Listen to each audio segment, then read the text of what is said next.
জানো তো বন্ধুরা, একদিন ডাকু রাক্ষস জঙ্গলে একটা হরিণ মেরে তার মাংস খাচ্ছিল মনের আনন্দে।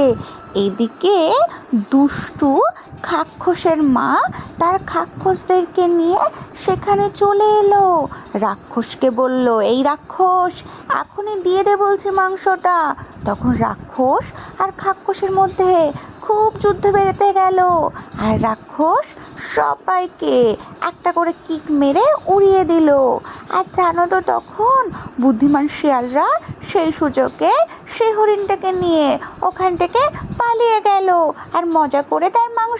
এরকম মজাদার গল্প তোমরা যদি ছোট্ট টুনির কাছ থেকে শুনতে চাও, তাহলে বন্ধুরা আমার চ্যানেলটাকে সাবস্ক্রাইব করো আর ভিডিওটাতে লাইক করো, আর আমাকে কমেন্ট করে জানিও কিন্তু গল্পটা কেমন হয়েছে।